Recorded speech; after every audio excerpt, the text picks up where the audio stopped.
Labadiena. Šiandien mamos Ingos klausimas. Labadiena, gerbiama Austėja. Vis paskaitau jūsų blogą, bet nuolat iškyla man visokių klausimų, į kurių atsakymo nerandu.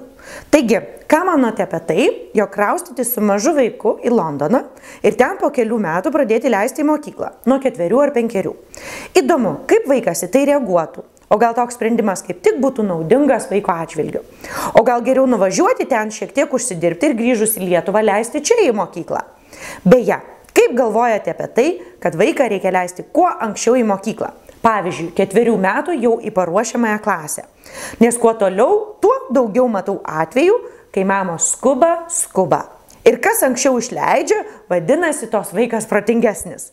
Man neprimtinas toks požiūris, nes nemanau, kad bet kurioje Lietuvos mokykloje 4-metis galėtų būti lyginamas su 6-mečiu.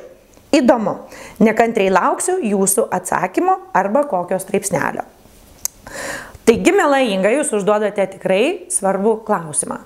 Kada išleisti vaiką į mokyklą ir ar leisti jį į mokyklą Lietuvoje ar ne. Atsakydama į pirmą klausimą, norėčiau pabrėžti, kad nesvarbu, kur jūs apsispręsite leisti vaiką į mokyklą, ar tai būtų Lietuva, ar tai būtų Londonas, svarbiausia, kad jūs būtumėte kartu su juo.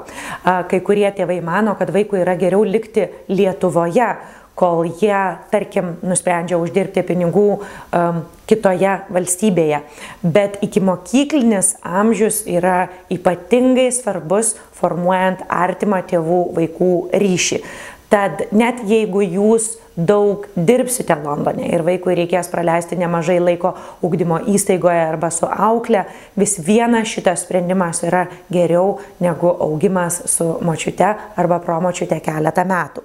Taigi, kai jau apsispręsite, ar liekate čia, ar važiuojate į Londoną, svarbiausia, kad jūs darytumėte tai kartu su vaiku, o ne išsiskirtumėte tam laikui. Kalbant apie tai, kokia būtų vaiko reakcija, kaip jau ir minėjau, ikimokyklinėme amžiuje vaikui yra nepaprastai svarbu būti kartu su tėvais. Taigi, ar jūs gyvensite Londone, ar jūs gyvensite Lietuvoje, vaikas į tai reaguos taip, kaip jisai turėtų reaguoti. Jam bus ir šiek tiek sunku adaptuotis ir reikės priprasti prie mokytojos. Ir nesvarbu, ar ta mokytoja kalba lietuviškai ar kalba angliškai. Dabar jūsų vaikui 2 metai, tad iki tol, kol jam reikės eiti į mokyklą, jis puikiai kalbės angliškai. Dėl to, kad visa aplinka kalbės angliškai, bet to iki mokyklinio ugdymo įstaigoje, į kurią jūs leistumėte, irgi visi kalbėtų anglų kalbą. Vadinasi, iki tos akimirkos, kai jam reikėtų išeiti į mokyklą, jis jau puikiai kalbėtų tą kalbą. Ir kaip ir visi vaikai, neturintys emocinių sutrikimų, puikiai adaptuotųsi mokykloje. Kalbant apie vaiko amžių. Kalbant apie vaiko amžių, Lietuvoje į priešmokyklinę klasę 2014 metais išeis vaikai, kurie gimė 2008 metais. Taip, tai skiriasi nuo tos pačios Anglijos, kur vaikai į mokyklą iškeliauja anksčiau. Ar būtų prasminga Lietuvoje leisti 4 metų vaikai prieš mokyklinę klasę? Mano atsakymas vienareikšmiškas. Tikriausiai ne. Kodėl? Todėl, kad jeigu mes kalbame apie 4 metų vaiką, tai 1 metai jo gyvenime yra 1/4 viso jo gyvenimo. Tai tas pats, kas 100 metų žmogaus gyvenime būtų 25 metai. Tai yra tikrai per didelis laiko tarpsnis, kad mes galėtume jį prilyginti niekiui. Ar ne? Taigi, sprendimas, ar leisti vaiką į mokyklą anksčiau, yra labai rimtas ir turi būti priimamas labai sąmoningai. Lietuvoje yra tokia pedagoginė psichologinė tarnyba, kurioje yra atliekami testai, ar vaikas yra pasiruošęs mokyklai. Ir pasiruošęs visomis prasmėmis. Kartais tėvams atrodo, kad jeigu vaikas pažįsta raideles arba net skaito, skaičiuoja, atlieka paprastus sudėties atimties uždavinius, tai jis jau yra puikiai pasiruošęs mokyklai. Nereikia pamiršti, kad žmogaus raida tai yra ne tik kognityvinė raida. Žmogaus raida yra ir fizinė raida. Ar ne? nebūtinai reiškia, kad labai gebantis skaityti 4-metis, jau jo fizinė raida irgi yra tokia pati pažengusi kaip 6-mečio.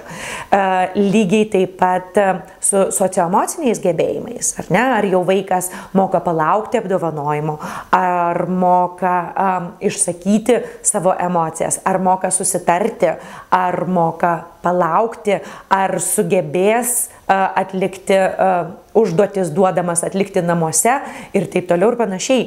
Yra tikrai nemažai klausimų, į kuriuos reikia atsakyti prieš apsisprendžiant, ar leisti vaiką į 1 arba priešmokyklinę klasę ar ne. Kitas aktualus klausimas yra ir tai, kad, žinoma, vaikui nėra lygus, bet tam vėlgi aš grįžtu prie testų ir prie to, ką jūs jaučiate. Bet jeigu jūs abejojate, vadinasi, yra priežastys, kurios jums neleidžia manyti, kad vaikas yra visiškai pasiruošęs mokyklai. Tokiu atveju, matyt, vertėtų arba pasikliauti savo nuojautą ir dar metelius palaukti, arba, jeigu vis dėlto noras vesti mokyklą yra labai didelis, tai konsultuotis pedagoginėje, psichologinėje tarnyboje. Šiaip iš patirties galiu sakyti, kad daug dažniau tėvai gailisi per anksti išleidę vaiką į mokyklą, negu per vėlai. Turiu tokį pavyzdį. Malcolmas Gladwellas atliko tokią tyrimų analizę ir pasižiūrėjo, kokia yra situacija su vaikais, kurie yra atrenkami žaisti sporto komandose, tarkime, beisbolo ar futbolo komandose. Kadangi vaikai yra atrenkami kartą metuose ir vaikai atrenkami tik tai tų metų gimimo, buvo pažiūrėta, kuriais mėnesiais yra gimę geriausi žaidėjai. Būtent ne vaikai, bet jau suaugę žaidėjai. Ir kas paaiškėjo? Paaiškėjo, kad ir daugiausiai atrenkama, ir geriausi žaidėjai yra gimę sausio, vasario ir kovo mėnesiais, nes būtent yra renkami vaikai ne gimę tais akademiniais metais, o tais kalendoriniais metais. Ir ką tai reiškia? Tai reiškia, kad yra atrenkami vyriausi vaikai. Kodėl? Dėl to, kad jie yra beveik metais vyresni už vaikus gimusius gruodžio, lapkričio ir spalio mėnesiais. Ar ne? Tų vaikų atgimusių metų pabaigoje buvo labai nedaug. Jie turi būti išskirtinių gabumų, kad būtų atrinkti. Nors turbūt vienintelis juos jungiantis dėmuo, kuris yra jam labiausiai nepalankus, yra tai, kad jie yra metais jaunesni. Taigi šis sprendimas yra tikrai labai svarbus. Ir kaip jūs rašote, žmonės skuba, nes tada gali pasigirti, kad vaikas yra, jam dar tik tai 6, o jis jau Lietuvoje išėjo į 1 klasę. Vis dėlto nereikia pamiršti to, kad Anglijoje yra dirbama pagal vienas programas, o Lietuvoje yra dirbama pagal kitas programas. Ir kiekviena valstybė savo programą yra pritaikiusi to amžiaus tarpsnio ypatumams. Vadinasi, Lietuvoje mokykla yra pasirengusi priimti maždaug 7 metų vaikus, o Anglijoje mokykla yra pasirengusi priimti maždaug 4-5 metų vaikus. Dėl to jų imti ir lyginti neįmanoma. Tarkime, mes nemažai metų gyvenome Belgijoje ir ten mūsų 3 vaikai išėjo į mokyklą. Ir jie visi išėjo 6. Nes ten yra tokia tvarka, yra tokia taisyklė ir visi tų kalendorinių metų gimimo vaikai tokią ir tokią dieną iškeliauja į mokyklą. Tuo tarpu mūsų 4 dukra, kuri jau keliaus į mokyklą Lietuvoje ir yra 2008 metų gimimo, tik tai šiemet keliaus į priešmokyklinę klasę. Ir ne tik dėl akademinių gebėjimų, bet ir dėl to, kad, tarkim, mes matome, kad ji dar labai mėgsta žaisti.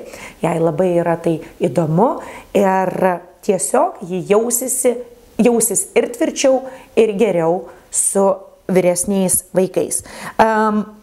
Kalbant apie tai, ar leisti į mokyklą Lietuvoje ar leisti Anglijoje, vien kalbant apie valstybę, mokykla nėra lygu mokyklai.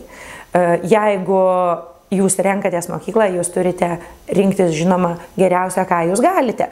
Ir prasta mokykla Anglijoje yra tikrai prastesnė negu gera mokykla Lietuvoje. Ir lygiai taip pat gera mokykla Anglijoje tikrai yra geresnė negu vidutiniška ar prasta mokykla Lietuvoje. Taigi prieš pasirinkant mokyklą tikrai siūlyčiau eiti pas mokyklos vadovą, pasikalbėti su pedagogais ir nebejoju, tada galėsite priimti geriausią sprendimą jūsų šeimai. Sėkmės!